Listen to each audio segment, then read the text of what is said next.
I would like to stand up here and give some protection, if you like, to the medical profession, because one thing I can absolutely state with absolute confidence after many years of practicing in this area is that the last thing that we doctors want is more politicians telling us what to do. It is not the case that the general public needs to have a word about what doctors do. What needs to happen is that doctors need to have a strong code of ethics and a strong moral guidance that is inculcated in excellent education, which we do have in this nation, to do the right thing. The more we put down the exceptions and the possibilities and what could be done here and what might be done there, the more we're putting up limitations, and then doctors are scattering to find what the law actually says before they can do something. And what, for example, a case in point of at what point do we actually want to save someone's life? We need to check with the legislation to see if it's legal to do that. Whereas the first preference is we need to jump in there, get a line in, get some bloods going, do something to save his life. I haven't time to ask permission. Does this person want to be saved? And that's a very classical case here. The first priority here is to save life.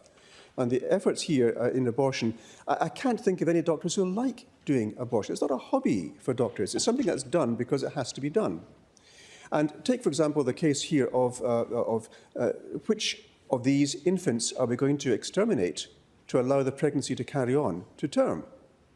I challenge anyone here to take pleasure in doing that.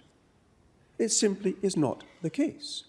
So when we're actually in the front line working on these very difficult problems, the more we have limitations or boundaries put up by well-meaning people who don't actually work in the field, who've maybe taken some advice, but they don't actually have to deal with the patient or the ramifications of that, we take that as doctors very badly.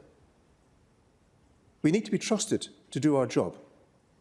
And so the less we have limitations, the more we have clear boundaries set with ethics and good morals in place, the better we can offer care to our patients.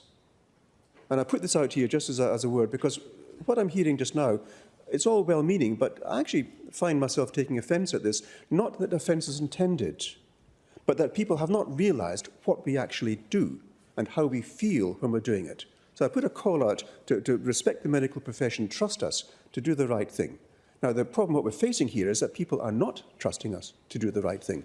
And therefore, we want to describe this and that, exceptions here, this we could do, that we can't do.